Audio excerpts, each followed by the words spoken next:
Hello, Whiskey Taste Buds. Blue Collar and Scholar here once again to taste some whiskeys with you guys and talk about stuff. And we actually got a lot that we want to talk about this time around. So buckle in, pour yourself a dram so you can put up with our chit chat for a bit. Probably a lot of you guys have been following us for quite a few years now. So you know I'm Blue Collar Scholar, or Blue Collar. He's the Scholar, and Blue Collar and Scholar. But what does that mean? Maybe you didn't. Maybe you haven't read our book yet, which is this right here. Little shameless self-promotion. Nosing and tasting the water of life. So we thought we would start this video off just by chatting a little bit about who we are and why we do this. So we'll start off with Blue Collar, and that's me. My name's Adam. The reason why I'm Blue Collar is because I've been licensed automotive, like a Red Seal automotive tech for many, many years, probably over 20 years now. And I also am just starting to move into heavy duty as well, which is a lot of fun. And even in the ripe old age of 45, it's never too late to start learning something new. And it's pretty exciting. So I'm looking forward to that. So that's why I'm the Blue Collar. I also come from another aspect of life in my free time, my hobbies, aside from whiskey. I'm a Scottish heavy events athlete. I've been doing that for almost 20 years as well. And now I'm kind of the overhill master who helps organize and put on events and also competes here and there, but not nearly as seriously as I did for a while there. And so I toss cabers and stones and stuff like that, and it's a lot of fun and kind of goes hand in hand with my heritage being of Scottish descent and whiskey. So that's me. That is you. That is me. Yes. I'm Greg. I guess you could say I'm a retired academic. I've been both an associate professor as well as academic administrators in a few different post-secondaries. My particular field was ethno-political conflict, which I had the good fortune of being able to do, or at least do some work in many locations throughout the world. So that's kind of where I fit in. My interest in whiskey goes a very long way back. But my real interest in being part of what Adam and I do is that we're both explorers. We're both really interested in trying to find whiskeys that not only reflect the so-called perfect dram, but also for my interest, I'm interested in the history and the science and the lore, and together those two really do bring together a wealth of things that we're most passionate about. So what brought us together then? Well, we both like to drink. What brought us together was essentially whiskey, but also my mother and Greg's other on the front page, on the front cover of our book. That's Wendy. That's my mom. And so Greg's my stepfather, and I'm his stepson. And we started exploring whiskey together back in, when was it? Yeah. It was a while ago. Had to be. A few minutes ago, anyway. And we started just conversation as what happens when people get into their drams. They solve all the world's problems and then the next day forget it all. But we started talking and asking, what is it about whiskey that people are drawn to, and what is it about whiskey that will bring people from all different walks of life together? When you see whiskey tastings or whiskey festivals and stuff like that we've done over the years, people from all different walks of life come from all over the world to these things. And what is it about whiskey that draws people? So that's what sort of got us thinking, and then we decided to write a book about it. But before we got to the writing portion of the book, we also decided to ask others about their experience with mainly single malt, but also with whiskey in general, and to see how they make choices between a peated whiskey or a whiskey that we would normally associate with as a Speyside or a lowland, and was there anything in particular that allowed them or helped them decide? And what we discovered after interviewing many people, as well as doing a survey, is that most people make the choices based on mood, not based on much else, but mood. And life experiences and memories, like Yeah. a certain whiskey will make someone feel nostalgic about something that happened in their past or childhood, or like an old uncle or grandpa that they revered, that's the whiskey they used to drink, or Yeah. something like that, for sure. But And of course, if by that association we recognize that most of the whiskey that was being sold, in particular after the Second World War here in North America, was blended Scotch, where they mixed a grain with a malt, and so that was readily available because of the Scottish grocers like Chivas Brothers and many others who just realized the incredible market that was beginning to flourish at the time. But there were some single malts, even back in the 60s.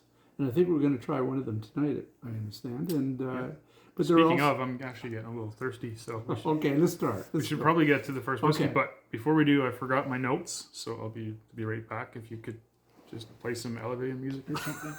Oh, sure, thanks. As a... Oh, here it comes. Good, I'm Yeah, relieved. didn't have to go far. The one thing I was hoping he wouldn't do was sing. I mean, we've had that I don't know. ongoing... Let's leave it up to the audience. Maybe they like my singing. I want to I'm hear sure some they do. feedback, you guys. I'm sure they do. It certainly wouldn't be my singing, I'll tell you that right now. Okay, so the first whiskey of the night was a bottle kill of mine, and I opened it a little while ago because I had a lot of their whiskey and decided to sort of start working away at it. All the whiskey I own, I plan on drinking one day. There's not a lot of whiskeys that would keep me from opening. I'm not one of those collectors that collects with the thought of reselling someday or anything like that. So I'm a drinker collector, and so that's why I opened this bottle. And the bottle kill, as you can see, is empty.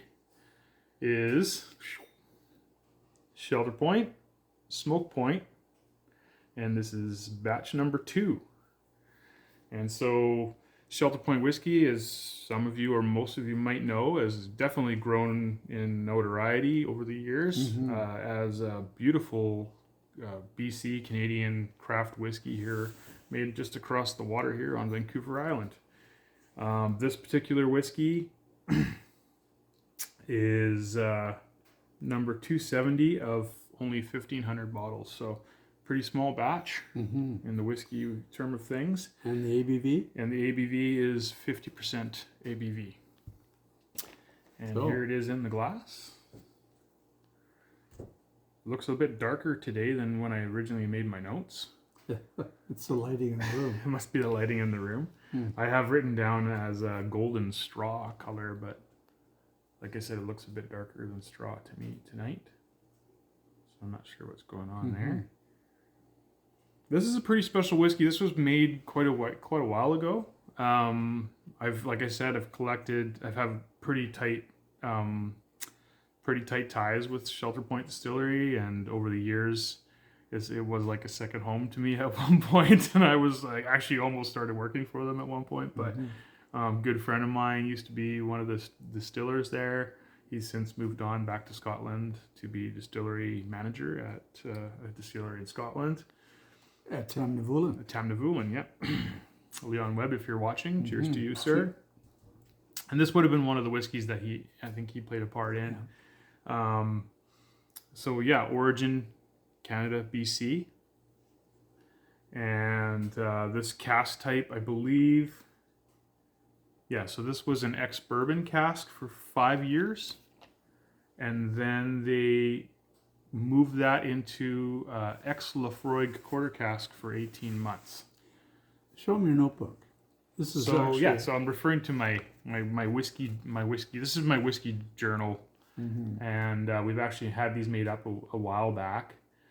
And if you can see, I won't show you my notes because I'm a horrible penmanship, but this is how it looks inside. So you can sort of fill out every time you explore a whiskey. You can just kind of fill out all the information and make your own notes. And we thought it would be a useful tool for our Whiskey Club members, and hopefully they're being put to use. I know I use them, or I'm trying to use them more anyway. And I think we have some available still. If anybody's interested, just hit us up, send me a message, and we can set up getting some sent to you guys, along with the books as well. We do have more books available too if you're interested in one of those. well, So I've been yeah, sitting here now for a while, waiting, waiting for the moment. So yeah, ex-bourbon for 5 Okay. years, and then Lafroig quarter casks. So here in Canada, in BC, they haven't really perfected the art of finding a good peat source and using peat to dry the malt and stuff like that. So their way of entering smoke into the equation is by maturing the whiskey in a cask that had a peated whiskey in it previously. And much like the whiskey fudge that we make, I feel like Lafroig is probably one of the few distilleries where you can actually achieve a really nice smoky whiskey just by maturing it for 18 months in a quarter cask. So here we go. Couldn't agree more. Cilantro. Cilantro. So on the nose, he's gone right to the... He's really thirsty. I've been nosing it for the last 15 minutes. So on the nose, I get lots of like malt, cereal notes, some apples. You get like that old library book kind of mustiness to it. And then that beautiful kind of smoldering, earthy peat. At 50% ABV, that library mustiness almost grips your nose and gives it a bit of a wiggle. I love it. Very nice, though. And I have sipped it, so I know that I just did. it's a surprise. Good. Yeah.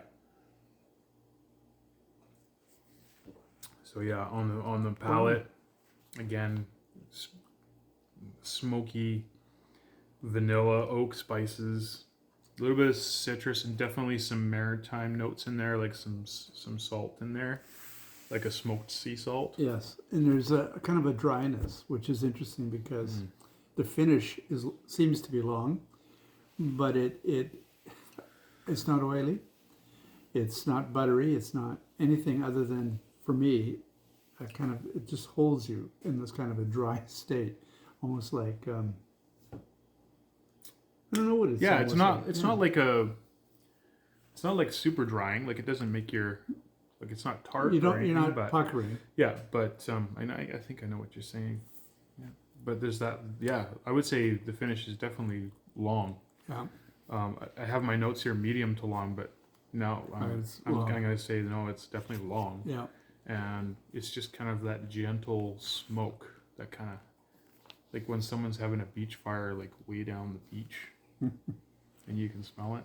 Oh, yes. It's just actually very nice. Just kind of like fades. Yeah, it's beautiful. So that's a hell of a bottle kill. Yeah. Quite enjoyed. Well, let's put it this way: I've quite enjoyed any Shelter Point whiskeys I've ever tried. I think they're, in my opinion, one of the top, I would say, 3 craft whiskeys in Canada right now.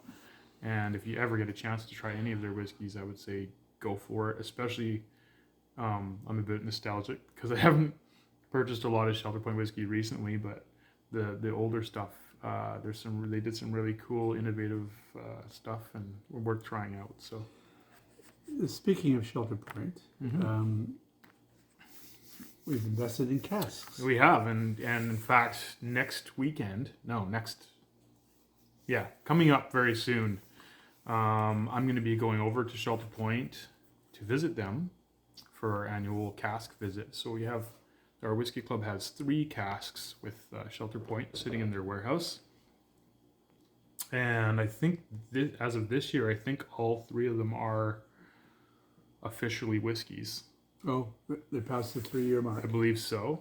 And 3-year plus one a of day. them, Mhm. one of them is an ex-bourbon Buffalo Trace Distillery cask that is well past. I think it was actually a whiskey when we first purchased it. And so I think we're into like year 7 or 8 now or something like that. Very exciting. I tasted them last year. I'm really happy with how all of them are coming along. Based on what I experienced last year, I felt like none of them would probably be ready this year. But I'm excited to try them and see. You never know what might happen within the year, right? So, and the other 2 casks, much like this Smoke Point was finished in ex-Lefroy casks, our other 2 casks have been matured in ex-Ardbeg casks, which is also another Isla, a smoky Isla whiskey.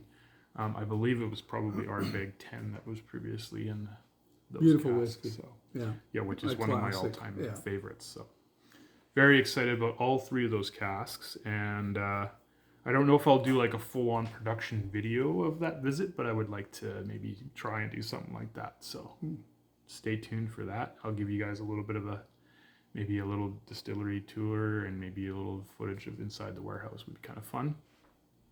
Yeah. Yeah.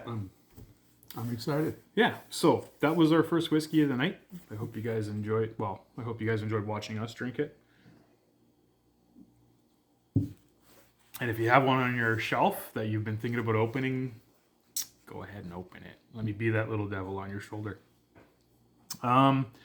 So being a shelter point is a Canadian whiskey, kind of made me start thinking. This video is going to go a little long, and I apologize to you guys. I usually try and keep them fairly short, like 10 minutes or so, because I know, much like me, most people have pretty short attention spans. But there's a lot of stuff that I kind of wanted to talk about, and hopefully you guys are enjoying it. So with being a Canadian whiskey, got me thinking about current events and what's happening down in the States right now with President Trump and these tariffs that are supposed to be coming our way in March, not far away. Actually, starting on Tuesday. Oh, I thought it was supposed to be March 1st or something like that. Oh, Tuesday. okay, so coming faster than we expected. Yes.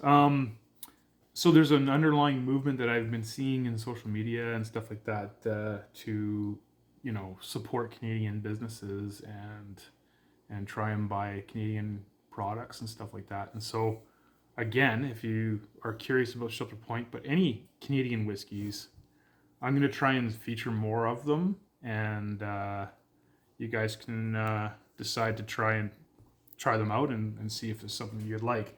It will be interesting to see what happens in the whiskey industry with these tariffs. Will bourbon become more expensive or just harder to get? Or both. Or both. And will other whiskeys from other parts of the world become cheaper or more readily available, or both? And what will happen to Canadian whiskey here in Canada? Will it become more prestigious? Will it be a boom for them, or will it hurt them? Lots of speculation there. It's hard to say. The one good thing about Canadian whiskey is it's already proving to be well received by the international community, which really is an important piece, because whether they are prestigious because of the fact that they're much more available, I don't know if I would equate it that way, but I certainly see that. I'm going to pour the next dram while It's not that I'm ignoring them, but certainly see that Shelter Point and many other distilleries, both in British Columbia as well as across the country, have already shown that they are very highly regarded, and that's an important piece, because, for the bourbon lovers, you might have to rethink. It'll be interesting. For the other international distilleries, it might open up a floodgate for them too, because there's been some amazing whiskeys coming out of everywhere from Taiwan. Obviously, Japan has been doing a lot. India, which is probably the largest consumer of whiskey in the world, they've have their own series, but they also draw in a lot of Scottish whiskeys. But one of the ones that I tried not too long ago was from Sweden and one from Australia, which were brilliant. Surprisingly, they were just, oops. Little earthquake we happen to hear. Yeah. No, that's just They were a lot of fun Yeah. and definitely worth trying as well. right on. So yeah, so that's something to think about. And again, this video, if you guys enjoy it, don't forget to like and follow. And also, if we really love feedback. So if you guys have comments about anything, including this topic, I would love to hear it. I'd love to hear what you guys are thinking in regards to tariffs and whiskey in Canada here. So on to the next whiskey. Here it is in the glass. Again, another one that I have down as like a light straw color. It looks darker in this light, but that's just like, I made my notes earlier and I was at my house and different lighting and stuff like that. So, but I think this is it's the Lund lighting. Yeah. It's organic. It's natural. It comes from the sea. It's darker. It's not murky, so that's good. Doesn't look dirty. We don't mix Lund water with it, if that's what you're referring to. Mm-hmm. So this one here, I feel like we're doing the whiskey advent calendar, so I was like, we're ready for the big reveal. But no, this one here is actually one that I picked up at BC Liquor Store last payday, because that's when I buy whiskey. And it was on sale. I think it was like $76, so super affordable in my opinion.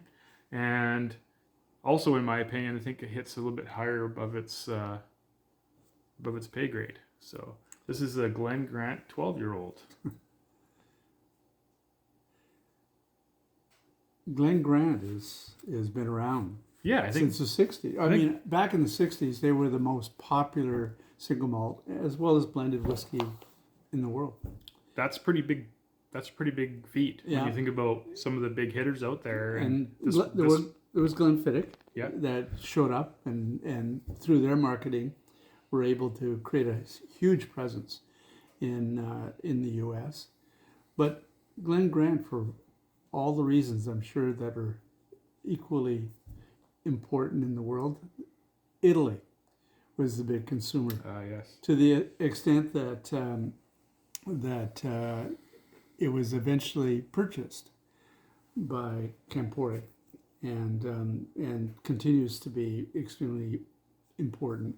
One of the things about Italy I learned was that even though Glen Grant had produced a blended whiskey, they were always, or at least I understand they were always keen on single malts, which is important because it took a long time for single malts to become recognized as being a whiskey of choice for those that had a discerning taste, not personality, just taste.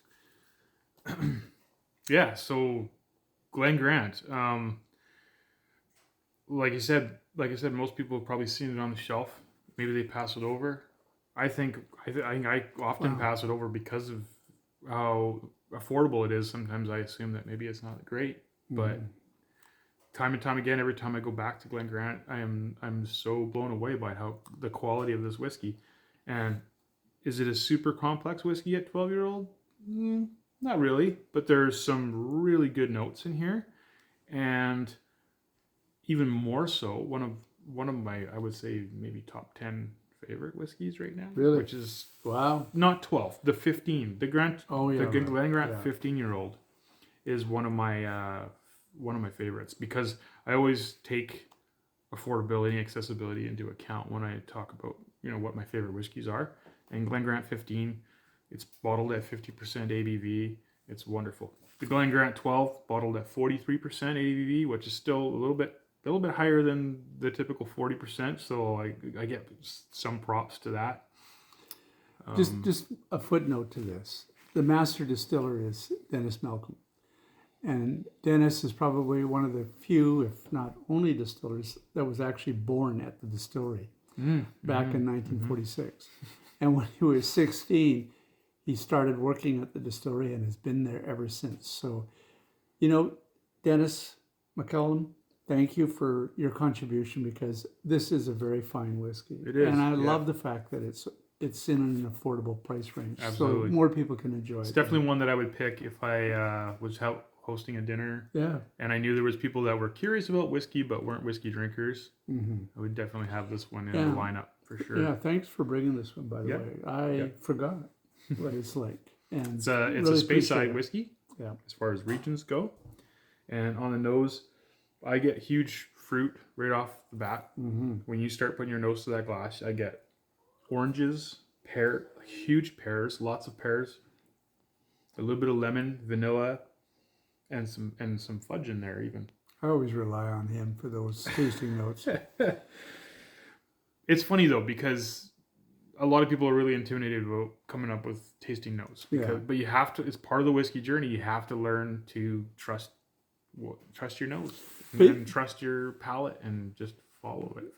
Tasting notes is the poetry of whiskey tasting. When we were writing the book, we recognized that there were tasting notes from the distiller. There was tasting notes from the critics, from the online whiskey shops that are trying to sell the it. Online. And when we started to compare them to see what was in common, we couldn't. We weren't even sure we were talking about the same whiskey. That's how much difference there was between them. Well, so tasting notes aside, what I really enjoy about this whiskey is being that it is from ex-bourbon and sherry. It's a combination of the two. You're getting the best of both worlds, in my opinion. You're getting all that beautiful fruit notes, but you also have those classic caramel, vanilla notes as well. And it's just like a walk with an old friend, if you will. Oh, I like that. And being old. And not overcomplicated, but not super basic either. For a 12-year-old whiskey, I think there's a lot going on there, and it's something that you can really enjoy. Is it an after dinner dram? Maybe not, but definitely before dinner. Oh yeah, which is kind of where we are right now, before dinner. Yeah. So yeah, that's Glen Grant 12-year-old guys. I'm gonna go out and buy another bottle of this and put it on my shelf, so I always have one. I guess I will too. So, to the Glen Grant. Mm-hmm. And by the way, little side note, I want you guys to know, up to this point, we're not at the point where we have distilleries sending us bottles to review. Oh, I wish. If that happens, we'll do it. No, that's right. But we're always gonna be impartial, no matter what happens. But these are all whiskeys that Greg and I have gone out and purchased ourselves with our own money. And so we're not in anybody's back pocket or anything like that. So whatever we say on these videos is truly how we feel. It's not biased in any means. No. So as I said, this whiskey's from Speyside Distillery. Or from a Speyside Distillery. So what does that not mean? Speyside Distillery. So Speyside is a whiskey region in Scotland. Should we talk about whiskey regions? As Greg has here, little map here. These are the whiskey distilling regions of Scotland. So you have the Lowlands, the Highlands. That's Speyside right there, which is essentially part of the Highlands, but there's so many distilleries in that area, they made it its own region. Campbellton, Islay, and what's the purple? Highlands. Oh, so we included the islands as a separate region, which is not. I don't think that's actually official yet, but actually, some people do, some people don't. The Scottish whiskey regulations of 2009 created 5 regions, and so the Highlands and the islands were actually combined to be one. Yeah. But there, a lot of authors today have decided that the islands need their own identity, and so there is a bit of confusion around that. And so that brings me to a topic that I wanted to bring up, and we're running into almost a half-hour long video, so I'm not going to spend a lot of time on it, but I'm really curious to find out what you guys think. Whiskey regions of Scotland in this day and age, knowing how much innovation has gone into whiskey making around Scotland and in the world for that matter, are the regions relevant anymore? And if they are, to who? Exactly. So, and the reason for that is, Adam was alluding to, is that there's been so much crossover. You know, we always associated peated whiskies to Isla mainly, or to Isla Sky with Talisker, or to a few others, but everyone's into it, and they're into it because there's been so much experimentation that's gone on since around 2014 on, and that's made the whole whiskey experience, the explorer experience, to be even much more intriguing and worthwhile. Yeah. So I look forward to hearing from you guys what you think about the whiskey regions of Scotland and whether they think they really have any relevance or not. Before, at one point, there was divisions made based on taxes and what certain regions were allowed to do. And then it came down to certain styles, flavor profiles. All right. Peated, not peated, all that stuff. We're going into my history area. But nowadays, is all that relevant or not? Yeah. Are distilleries just making cool whiskeys no matter where they are in Scotland? Like I said, I want to hear feedback from you guys on that one, and I hope it kind of sparks an interesting discussion. Yeah. As far as this video, we're gonna have to wrap it up real quick because we're running on. But I'm looking forward. We've sort of, again, with our New Year's resolutions, we've decided we're going to start exploring more whiskeys, not just Scotch. If you guys have a Scotch or a bourbon or a Japanese whiskey or a Taiwanese whiskey or Canadian whiskey you want us to try, just let us know, please. I'm going to start going out and searching for different ones to try and stuff like that and give you guys feedback. And not just rare unicorns that nobody can get their hands on. I honestly, unless people start sending me whiskey, I can't afford that stuff anyway. So it's going to be not all, but a lot of it's going to be accessible ones that maybe you guys haven't heard of, but or seen, but not really sure about and stuff like that. And that's what my goal is, to bring you guys along with our journey, our whiskey journey. So anyway, to that. Thanks for hanging in there, you guys, and appreciate you guys listening to us ramble on. And see you until next time. So, Lanchiva.